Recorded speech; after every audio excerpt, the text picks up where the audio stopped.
प्यारे विद्यार्थियों, चैनल पर आपका हार्दिक स्वागत है। मुख्यमंत्री शिक्षित राजस्थान अभियान के तहत MSRA का जो दक्षता आधारित आकलन आज हुआ है गणित विषय का, तो कक्षा 7 के गणित विषय के इस पेपर को हम हल करने जा रहे हैं। 20 प्रश्न हैं, 20 प्रश्नों के उत्तर आपको बताए जाएंगे। तो हल करना शुरू करें उससे पहले आप वीडियो को लाइक कर दीजिए। अभी तक आपने हमारा चैनल सब्सक्राइब नहीं किया तो चैनल को सब्सक्राइब करें, घंटे का निशान दबाकर ऑल बटन पर क्लिक करते हुए अन्य साथियों को शेयर कर दीजिए। चलते हैं हम आगे। प्रश्न नंबर 1, रोल नंबर, नाम वगैरह लिखने के बाद कि दी गई संख्याओं का मिलान अंक 5 के संगत स्थानीय मान से कीजिए। यहाँ चारों के अंदर 5 का स्थानीय मान है, तो 650 में ये 2 नंबर पर है, तो इसका स्थानीय मान सही है। तो ए में क्या आएगा? 2 नंबर, ठीक है। उसके बाद हम बी की बात करते हैं। बी में 15,468, तो 4 नंबर पर है, यानी 1000 की संख्या का है, तो यहाँ पर इसका स्थानीय मान होगा 5000। और 5000 कौन से में? 3 नंबर में है। अच्छा, ए में 1 नंबर है भाई, ए में एक ही नंबर है, ए एक ही नंबर है। और बी के अंदर है, देखो ए तो एक ही नंबर में और बी का है 3 नंबर के साथ, तो इसका उत्तर हो गया 3 नंबर। उसके बाद हम देखते हैं सी। सी में 5 का अंत का अंक है, तो सी का उत्तर हो जाएगा चौथा। क्या हो जाएगा? चौथा। और फिर बात करते हैं डी की, तो डी में 5 का उत्तर है 50,000, तो डी का हो गया दूसरा। तो ऐसे देखिए 1 3 4 2 किस में है?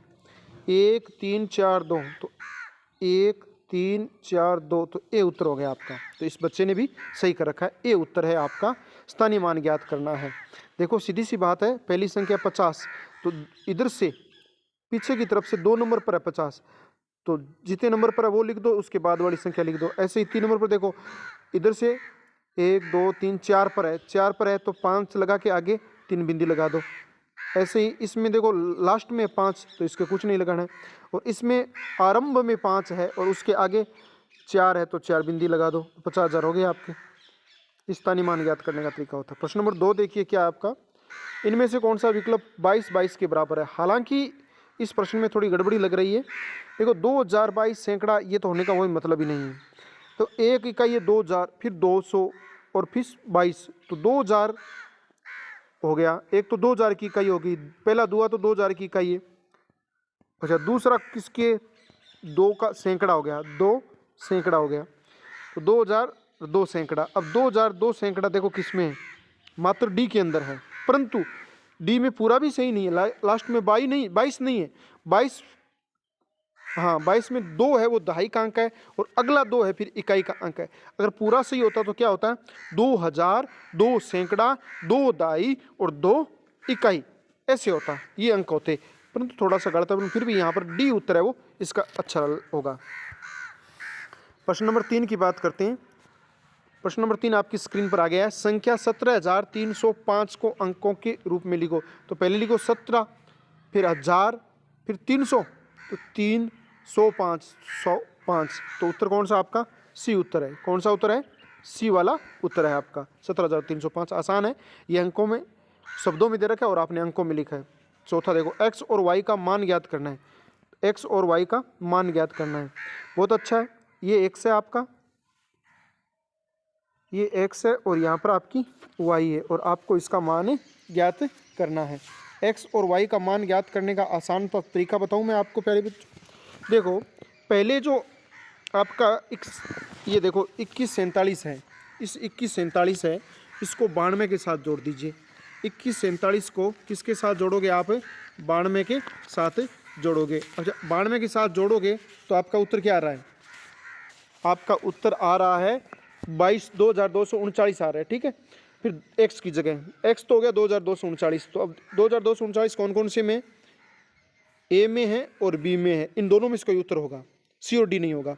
अब 2239 में आप 59 जोड़ दो, तो आपका उत्तर आना चाहिए 2298। अच्छा, 2298 में से आप कितने घटाओगे? -134, तो आप -134 घटाते हैं तो इसका उत्तर आएगा 2164। 2298 से 2100 कटेगा, ये तो ज़्यादा आ गया, तो उत्तर आपका बी है। कौन सा उत्तर है आपका? चौथे का उत्तर है बी। 5वां प्रश्न देखिए,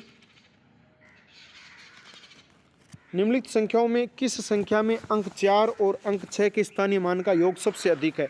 तो 4 और 6, तो 6 बड़ी है तो पहले 6 को ले लो कि कोई भी ऐसी संख्या जिसमें 6 आरंभ में होनी चाहिए और उसके जस्ट बाद क्या होना चाहिए? 4 होना चाहिए। तो देखो ऐसा इसमें नहीं है, 6 तो है लेकिन 5 आ गया, 4 3 नंबर पर आ गया तो 4 सैकड़ों का हो गया।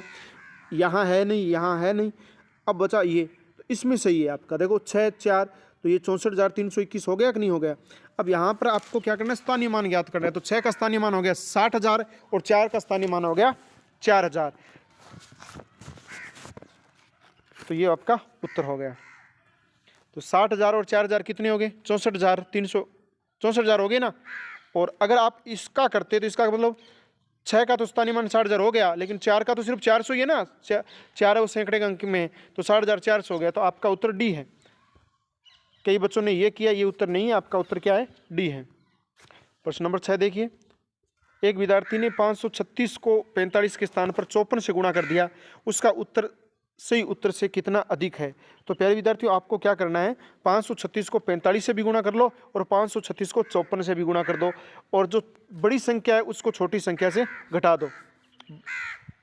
नहीं, छोटी संख्या को बड़ी संख्या से घटा दो, जो उत्तर आ जाएगा वो आपका उत्तर हो जाएगा। तो आपका उत्तर है 4,824। देख लो, नहीं 536 में 45 से गुणा कर दो और फिर 536 में 54 का गुणा कर दो। अब जो 54 का गुणा करोगे तो वो बड़ी संख्या होगी, उसमें से आप छोटी संख्या को घटा दीजिए, आपका उत्तर आ जाएगा 4,824। अभी यहाँ पर देखो आप प्रश्न नंबर 7, 16 और 49 के सर्व गुणनखंड लिखिए। यानी ऐसे गुणनखंड जो 16 और 49 के हैं। तो देखो 16 के गुणनखंड है 2 × 2 × 2 × 2, यानी 4 बार 2 है, ठीक है। और 49 के गुणनखंड है 7 × 7। तो इनमें तो कुछ है नहीं, तो अब यहाँ पर तो जाएंगे नहीं, तो इसके अतिरिक्त और किसका गुणनखंड है? तो 1 का गुणनखंड बताए, यानी किसका रहता है? 1 का रहता है। तो 1 उत्तर आएगा इसमें। क्या उत्तर आएगा? 1 आएगा, ठीक है। तो 1 का भाग 16 में भी जाता है और 49 में भी जाता है, और कोई ऐसी संख्या नहीं है जो 16 और 49 बराबर जाता है। प्रश्न नंबर 8 देखिए, 55 और 19 के सबसे छोटे गुणजों का गुणनफल ज्ञात करना है। तो देखो सबसे छोटे गुणजों का गुणनफल की बात करते हैं तो इसमें प्यारे विद्यार्थियों 2 उत्तर आते हैं।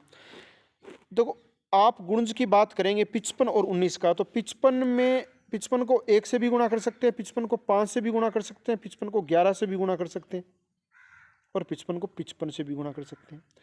अब यही बात 19 को 1 से गुणा कर सकते हैं और 19 को 19 से गुणा कर सकते हैं। अगर आप 1 को 1 से करते हैं, इसका तो 1 है और इसका भी 1 है, तो उत्तर आ जाएगा आपका ए।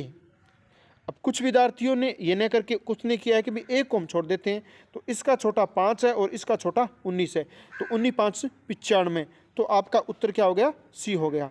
अब मैंने गणित के गुरुजी से पूछा तो उन्होंने कहा सी ही इसका बेहतर उत्तर रहेगा, सी उत्तर आएगा। तो होने को आपका ए भी हो सकता है, जो आपको मैंने तरीका बताया है। प्रश्न नंबर हम 9 की बात करते हैं। संख्या 546 के अभाज्य गुणनखंड ज्ञात कीजिए। अगर 546 को आप भाग दोगे तो पहले 2 का भाग जाएगा, फिर 3 का भाग जाएगा, फिर 7 का जाएगा और 13 का जाएगा, तो आपका उत्तर क्या है? बी उत्तर है। 9वें प्रश्न का उत्तर बी है। प्यारे विद्यार्थियों, वीडियो को लाइक जरूर करो भाई, आप लाइक नहीं करते, चैनल को सब्सक्राइब कीजिए। प्रश्न नंबर 10 देखिए, -15 और -12, तो माइनस तो माइनस रहेगा जोड़ में, गुणे के अंदर तो जोड़ हो जाता है। 15 और 12 को जोड़ दीजिए 27, उत्तर क्या आएंगे? 27। 27 कैसे होंगे? माइनस के होंगे। तो कई विद्यार्थियों ने क्या कर रखा है कि माइनस को प्लस कर रखा है, जो गलत है। माइनस जोड़ के अंदर तो माइनस ही रहते हैं, 27 है। यदि आप जैसे -2 × -2, अब माइनस को माइनस से गुणा करते हैं तो प्लस हो जाता है, परंतु माइनस को माइनस से जोड़ते हैं तो माइनस उत्तर आता है। तो आपका उत्तर क्या है? डी है। तो -27 हो गया प्यारे विद्यार्थियों। अब प्रश्न नंबर 11 की बात करते हैं। ये अच्छा प्रश्न है। दी गई तालिका लगातार 7 घंटों के लिए शहर का तापमान दर्शाती है। घंटे देखो 1 2 3 4 5 6 7 हो गया। तो पहले घंटे में -6, दूसरे में 15, तीसरे में -2, चौथे में 23, पांचवें में 12, छठे में 0 और सातवें में -4। प्रश्न क्या पूछा है? 7 घंटे की अवधि में शहर के उच्चतम और निम्नतम तापमान के बीच का अंतर। तो देखो उच्चतम तापमान कितना था? 4 बजे था ना 23 डिग्री, तो ये तो हो गया उच्चतम तापमान, ठीक है। अब न्यूनतम तापमान की बात करते हैं तो देखो -6 डिग्री, ये रहा -6 डिग्री। तो अब आपको 23 के साथ 6 जोड़ने, 23 6 कितना हो गया? 29 डिग्री। तो जो तापमान का अंतर है वो कितना है? 29 डिग्री अंतर है। कितना डिग्री है? 29 डिग्री अंतर है। अब देखिए प्रश्न नंबर 12, दिए गए विकल्पों में से किस विकल्प का मान -3 से अधिक है? देखो -1 और -5 ये कितने हो गए? -6 और प्लस के 2 है तो यहाँ बचे -4। इधर है 4 प्लस के हैं और माइनस के 9 है तो यहाँ बचे -5। ये 3 प्लस के हैं और एक 4 प्लस के हो गए और -8 है तो -4 बच गए यहाँ। इधर देखिए -10 और +8 है तो यहाँ बचे -2। अब ये पूछ रहा है -3 से बड़ा कौन है, अधिक कौन है? तो बच्चों ये चीज़ आपको ध्यान रखनी है, यदि कोई प्लस की संख्या हो तो जो बड़ी संख्या होती है वो बड़ी होती है और छोटी होती है छोटी होती है, परंतु माइनस की संख्या में जो संख्या छोटी है वो तो बड़ी है और बड़ी है वो छोटी है। तो अब आप देखो -3 से -4 भी छोटा है, -4 भी छोटा है, -5 भी छोटा है, लेकिन -2 है वो बड़ा है। -3 से -2 बड़ा है और इससे भी बड़ा है -1। तो यहाँ पर आपका उत्तर आ गया डी। ये ध्यान रखना है, उल्टा होता है यहाँ पर, तो आपका उत्तर क्या है? डी आएगा। प्रश्न नंबर 13, प्रथम 5 अभाज्य संख्याओं का माध्य ज्ञात कीजिए। प्रथम 5 अभाज्य संख्या, तो 5 में 1 को छोड़ दीजिए, 2, 3, 5 और 7 ये प्रथम 5 अभाज्य संख्या है। इनका योग कितना हो गया? 2 और 3 5, 5 10 और 7 17 हो गया। नहीं नहीं नहीं, प्रथम अभाज्य संख्या प्रथम 5, अच्छा एक और संख्या भाई, हाँ जोड़ो 11, ये आगे 11 9 में तो जाएगा। अब 11 अभाज्य संख्या है तो 2 और 3 5, 5 10, 10 और 7 17, 17 और 10 18, 17 और 10 27 और 1 28। अब 28 में 5 का पूरा पूरा भाग जाएगा क्या?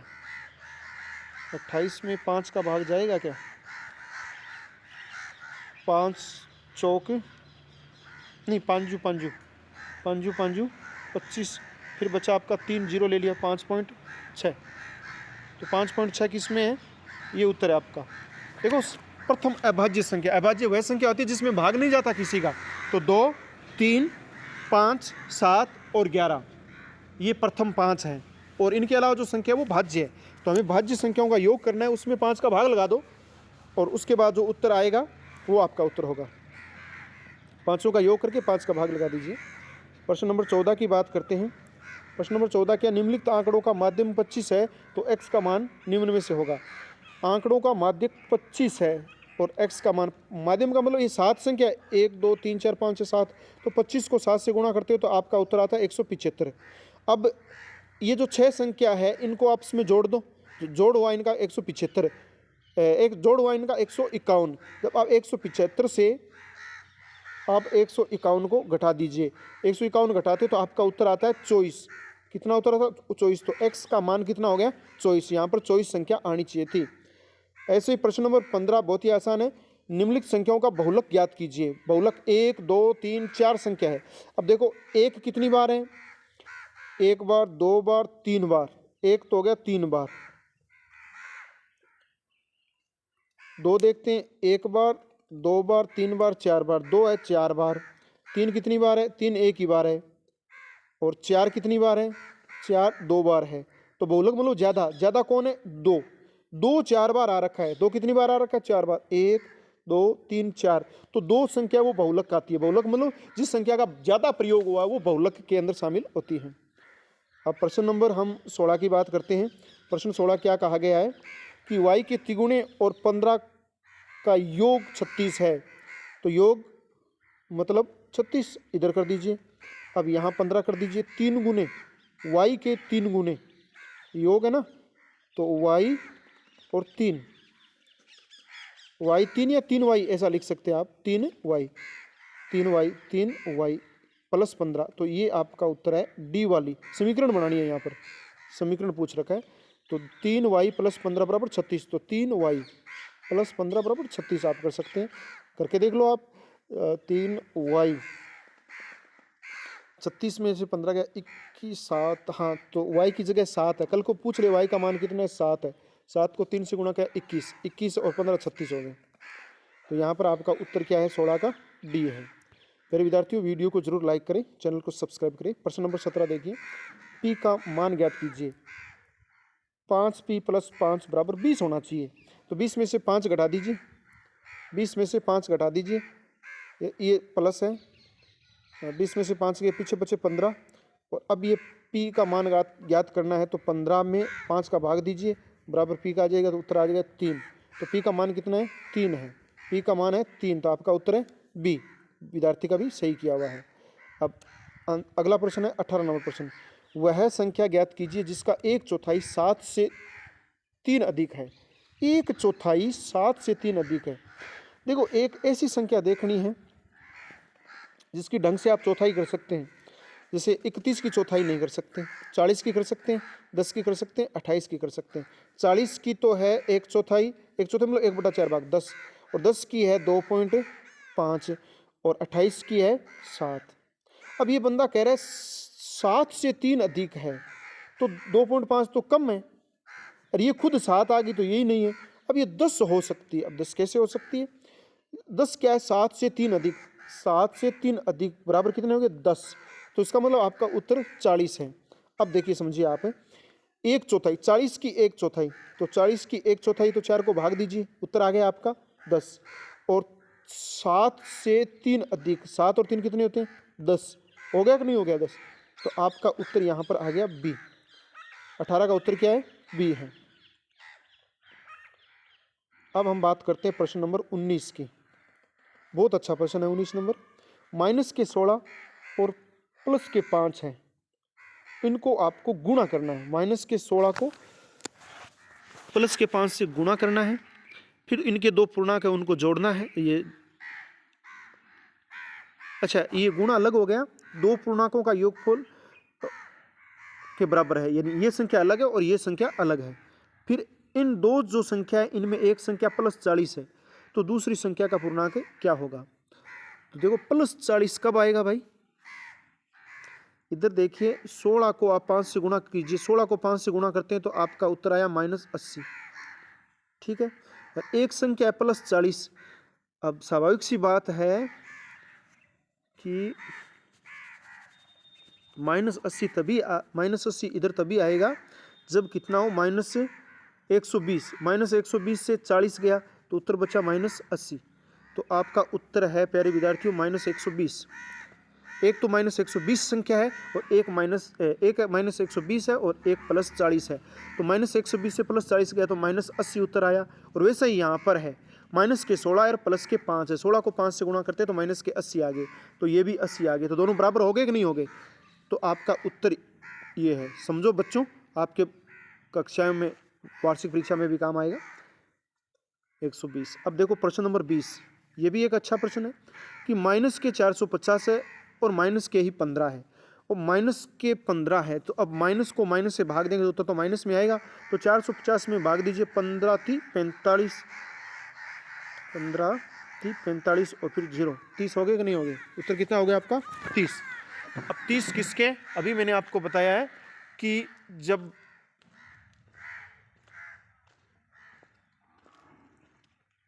भाग, हाँ, माइनस का माइनस से हो तो माइनस ही आता है, तो आपके माइनस के 30 हो गए। तो आपका उत्तर इनमें से कौन सा है, बी उत्तर हो गया, -30। अगला प्रश्न, अच्छा, ये आपका पेपर था प्यारे विद्यार्थियों, आज का पेपर है, नाम है दक्षता आधारित आकलन। अगर वीडियो पसंद आए तो आप लाइक जरूर कर दीजिए प्यारे विद्यार्थियों। अन्य विषयों के भी हम पेपर अपलोड करेंगे, इंपॉर्टेंट प्रश्न और वार्षिक परीक्षा के भी हम इंपॉर्टेंट प्रश्न या टेस्टों के वो भी अपलोड करने वाले हैं और आपको समझाने वाले हैं। आगे भी आकलन होगा, ये पहला है, इसके बाद दूसरा आकलन भी होगा, उस आकलन को भी हमें अपने चैनल पर अपलोड करेंगे। तो प्यारे विद्यार्थियों, आगामी वीडियो में हम मिलेंगे, और अगर वीडियो की सूचना आपको लेनी है तो आप नोटिफिकेशन वाला बटन भी दबा दीजिए, चैनल को सब्सक्राइब कर लीजिए। फिर मिलेंगे आपसे नई क्लास में, आपसे रूबरू होंगे। तब तक के लिए जय हिंद, जय भारत, वंदे मातरम।